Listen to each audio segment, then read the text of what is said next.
Sou Ana Luísa Guimarães e hoje apresento o Arquivo N. A história que você acompanha agora é a de uma mulher muito interessante. Ela entrava na casa dos 40 anos, altamente inquieta, dona de um pensamento liberto de arestas. Falo da francesa Simone de Beauvoir. Era 1949, quando Simone lançou o livro O Segundo Sexo. O livro chegou como uma bomba na vida ocidental daquele momento.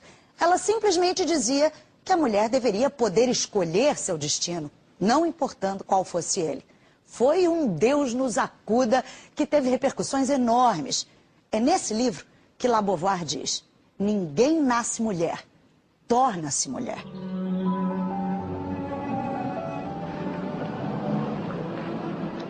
Mais je vais vous montrer où était l'immeuble où je suis née.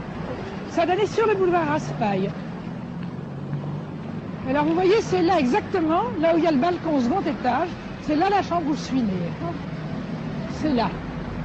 Et c'était le balcon où je m'asseyais, je raconte dans les mémoires d'une jeune fille rangée, pour regarder les gens passer sur le boulevard.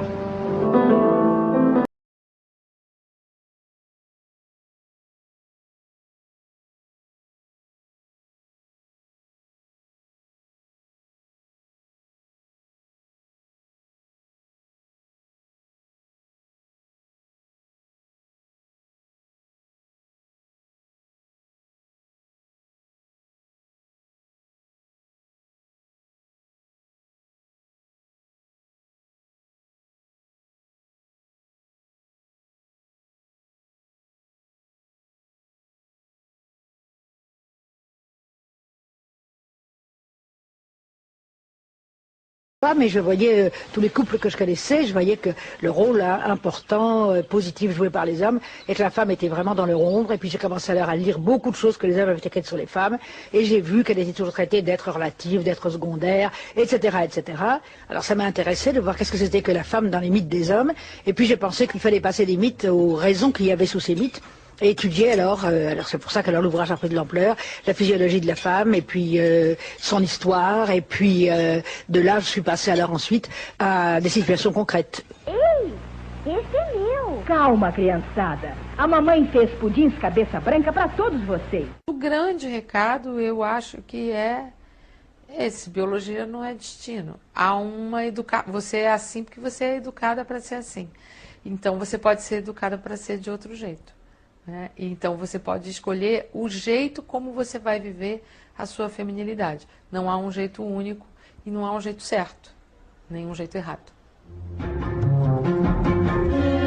Simone de Beauvoir a 41 ans lorsqu'elle publie Le Deuxième Sexe en 1949. Aussitôt paru, l'ouvrage déclenche de très violentes polémiques. Nous avons littérairement atteint les limites de l'abject, prévient François Mauriac en première page du Figaro. Il y a eu des articles extrêmement désagréables en disant que j'étais humiliée d'être une femme et qu'alors je voulais ridiculiser les hommes. Et les gens me regardaient souvent dans les restaurants en ricanant et en se poussant plus ou moins du coude. Ainda na minha adolescência, o acaso teve uma presença transformadora. Minha família passou por uma grave crise financeira. Diante da nova e dura realidade, meus pais se viram obrigados a nos oferecer a mim e a minha irmã o mais barato dos divertimentos, a leitura. Eu amei apaixonadamente os livros e os livros nunca mais me abandonaram. A Simone faz a Simone que parece que ela foi minha vizinha, né? Aliás, às vezes a plateia diz: a Simone, parece que ela é vizinha da gente. A Simone de Beauvoir foi uma mulher que marcou a minha geração. Nós fomos a primeira geração que leu O Segundo Sexo. Vínhamos de uma cultura do feminino muito utilizada também, muito manipulada, não é? E de repente chega essa força demoníaca, não é? E ela estrutura o feminino, como ela estrutura, ela faz a gente se ver ali. A gente, em alguma daqueles tantos exemplos e dissertações, a gente se acha ali.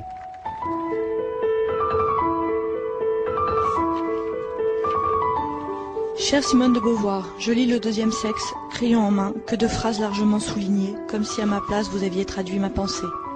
Madame, je viens de relire Le Deuxième Sexe dont j'avais fait une première lecture voici 12 ans, peu avant mon mariage. J'en mesure mieux aujourd'hui la lucidité.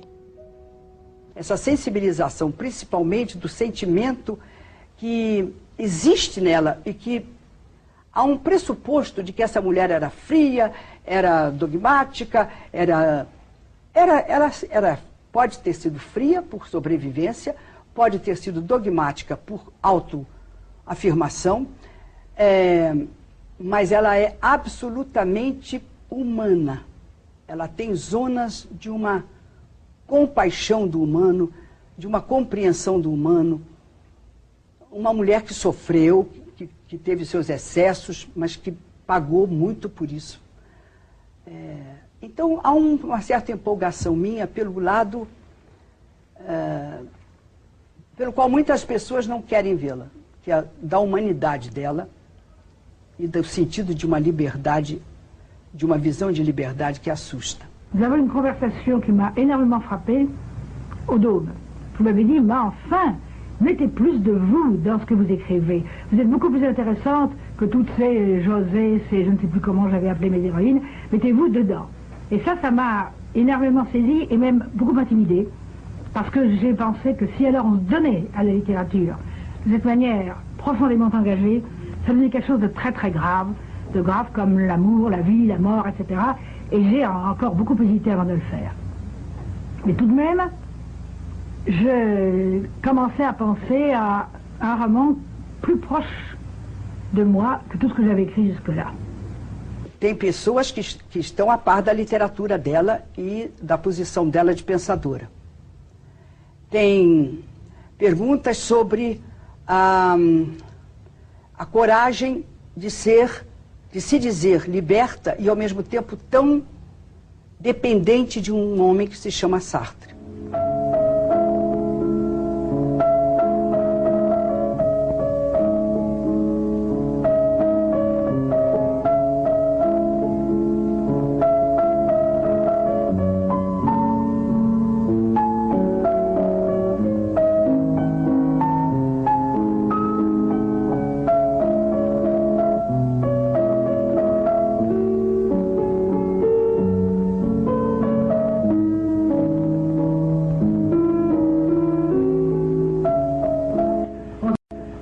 À la Sorbonne, nous préparions tous les deux l'agrégation.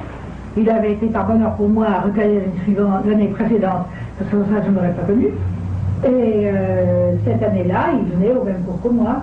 Et au début, on ne se fréquentait pas du tout, parce qu'il était normalien, il faisait toujours avec ses amis normaliens, Maheu et Nizan. Et j'étais là très isolée de tous les Sorbonnards, et moi je n'étais qu'une Sorbonnarde. Je les apercevais comme ça, et pas avec une spéciale sympathie.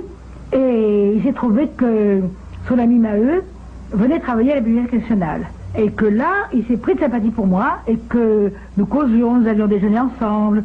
Alors on déjeunait, on causait, et on discutait, il me parlait de Sartre. Et puis un beau jour, il a dit que Sartre finalement voulait faire ma connaissance. Et alors, j'ai pas voulu dès le début parce que j'avais une amitié assez exclusive avec Maheu. Et j'ai envoyé ma sœur à ma place, à Sartre, qui a été furieux d'ailleurs. Et puis bon, on a passé la grecque, on a passé l'écrit, et à ce moment-là, Maheu m'a proposé de venir travailler l'oral chez Sartre. Et moi, je devais leur parler soi-disant de Leibniz, parce que j'avais fait un diplôme assez fouillé sur Leibniz. Et puis en vérité, c'était surtout Sartre qui travaillait, parce que c'était une très grande générosité intellectuelle. Et il nous parlait surtout de Rousseau et des contrats sociaux. Alors on a commencé à se voir comme ça pendant presque un mois. C'était Nizan, Sartre et moi qui nous retrouvions surtout ensemble. Et puis bon, alors on allait se promener, on allait jouer au billard japonais, on faisait... Et puis très vite, il y a eu une sympathie très grande entre Sartre et moi. Et bon, alors nous nous sommes vus pendant les jours qui nous séparaient de l'agrégation, que nous avons passé ensemble. Il a été premier, j'étais seconde. Et puis ensuite, il a décidé de venir me voir en Limousin.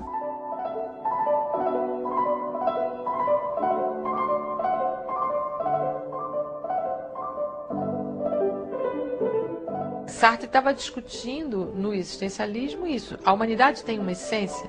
Essa essência, então, determina como a gente é, como a gente se comporta.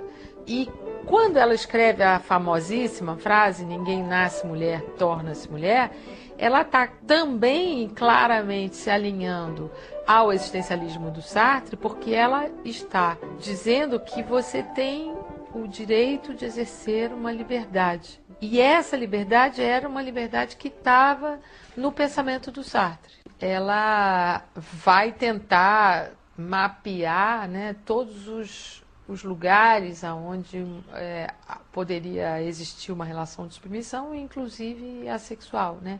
Mas ela vai se preocupar muito mais com o casamento em si do que com a relação sexual, porque ela vai se preocupar em dizer que a relação sexual dentro do casamento é uma relação subordinada, porque ela está inserida num contexto geral de subordinação que ela identifica no casamento. Nous avions décidé que nous ferions la vie ensemble, mais pas du tout, en effet, ça n'a jamais été question, il n'y a jamais été question de le faire sous la forme d'un mariage. Personnellement, j'en avais pas grande envie, mais je savais surtout qu'il en avait encore beaucoup moins envie, parce que déjà d'être professeur, d'avoir un censeur, etc., ça ne lui plaisait pas, et d'être un homme marié, ça lui aurait plu encore moins.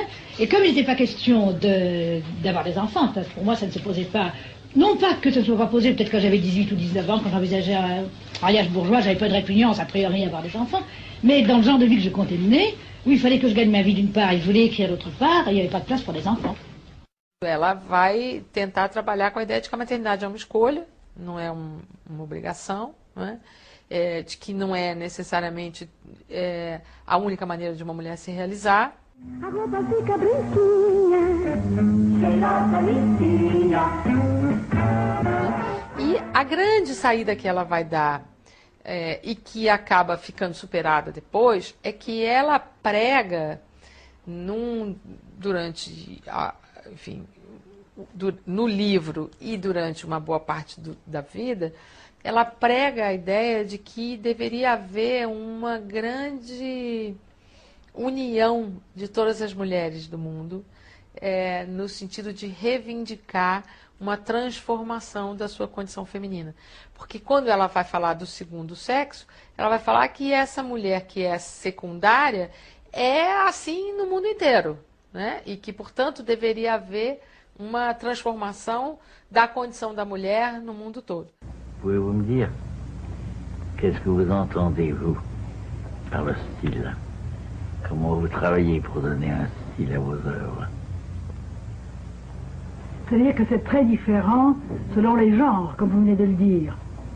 Quand j'écrivais Le deuxième sexe, qui est mon seul essai important, je ne me souciais pas tellement de la manière dont c'était écrit, sauf d'un certain passage où ça m'amusait de faire ce qu'on pourrait appeler un peu des petits morceaux de bravoure sur la ménagère, je me rappelle, des choses comme ça. Mais enfin, dans l'ensemble, il y avait des choses à dire, et même s'il fallait les dire d'une façon un peu difficile, ce n'est pas tout à fait accessible peut-être à tout le monde, en employant du vocabulaire philosophique, c'est ce que je faisais. Je cherchais avant tout l'exactitude de ma pensée, rendre l'exactitude de la pensée même théorique, plutôt que d'autres choses. Chers camarades, et j'ose dire amis, votre livre Le deuxième sexe m'a passionné. Je l'ai lu et relu plusieurs fois, et je l'ai offert à plusieurs personnes, et je le ferai encore sans me lasser. Je suis une usineuse qui n'a même pas son certificat d'études.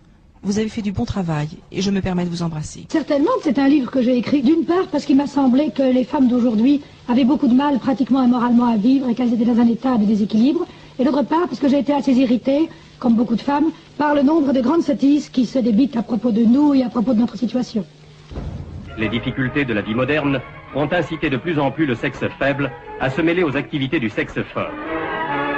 Or, il est avéré que l'organisme féminin est plus fragile que celui de l'homme. Ela diz uma frase assim: uma menina de 12 anos é tão robusta quanto um menino. Essa palavra robusta é interessante que ela usa, porque ela vai dizer que dali em diante a cultura vai separar, que a mulher não é fisicamente mais frágil, ela é educada para se comportar de uma maneira diferente. E é interessante que ela pega os 12 anos, que é o momento que meio que está entrando na puberdade. Então, é quando ela identifica um momento de separação, né? Ela vai tratar o corpo da criança, até os 12 anos, como sendo corpos iguais que a partir do momento que vão entrar na puberdade, portanto, vão viver a sexualidade de uma maneira mais explícita, é que vão ser separados.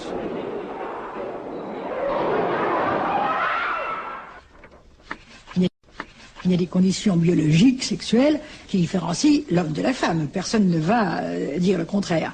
Mais ce que toute la société a bâti, sociologiquement, moralement, professionnellement, sur cette base, c'est quelque chose qui n'a presque pas de rapport, on peut même dire au fond pas de rapport avec la différence physiologique.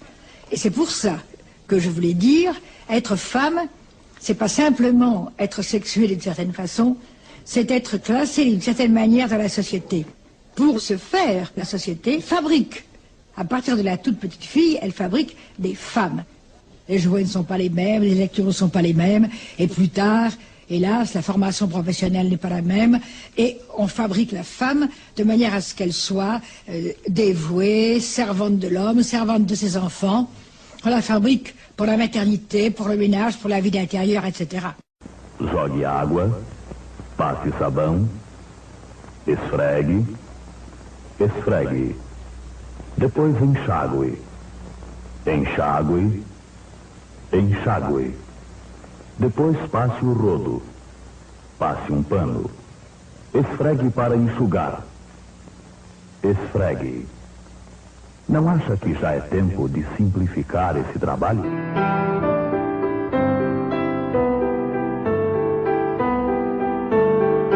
É interessante que o livro são 2 volumes, o segundo volume é que começa com a frase "Ninguém nasce mulher, torna-se mulher". Ele foi lançado em novembro e ele deu muito mais repercussão do que o primeiro volume, que havia sido lançado em abril.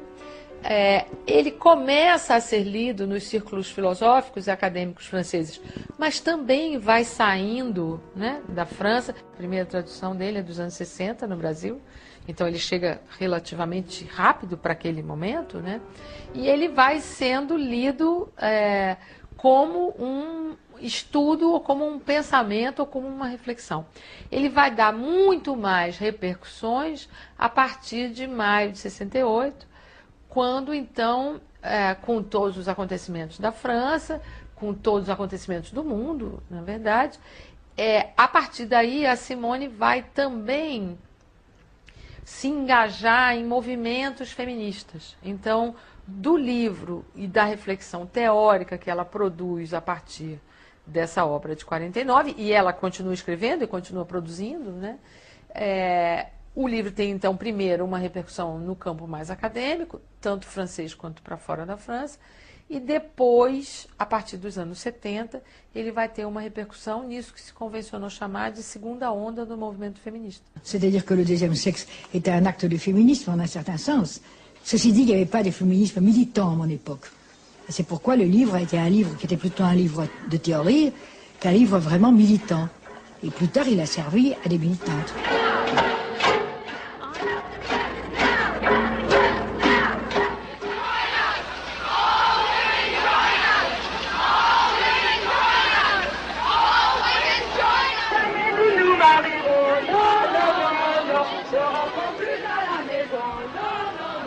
C'est la première grande manifestation féministe qui se tient à Paris depuis 1936. Environ 2000 femmes, souvent jeunes, quelquefois plus âgées, défilent de la République à la Nation à l'appel du MLF, le mouvement de libération de la femme. Mot d'ordre central, briser, je cite, les chaînes de l'esclavage qui depuis toujours réduisent à une condition inférieure la femme. Cette marche est internationale puisque des manifestations semblables se déroulent aujourd'hui aux États-Unis, au Canada, en Italie et en Allemagne. Et pour ces descendantes des suffragettes, elles le revendiquent d'ailleurs, la première des libérations se situe sur le plan sexuel. Les militantes féministes de 1971 réclament en toute priorité une sexualité heureuse et déchargée des angoissants problèmes matériels, et elles revendiquent la contraception libre et gratuite et la liberté de l'avortement. On dit beaucoup aujourd'hui que le féminisme s'est périmé, que le féminisme s'est démodé. Moi, je n'en crois absolument rien. Enfin, quand j'écrivais le deuxième sexe, j'avais un vif espoir que la condition des femmes allait profondément changer. C'est ce que je dis d'ailleurs à la fin du livre. Je dis que j'espère que ce livre sera un jour périmé. Et malheureusement, il n'est pas du tout. Olá, meu nome é Everton, eu sou o curador desse canal e toda semana você tem um novo episódio. Ficou alguma dúvida? Quer sugerir um tema? Escreva aqui embaixo, se inscreva. E toda semana você será o primeiro a saber e vamos melhorar nossos relacionamentos ao redor do mundo. Até mais!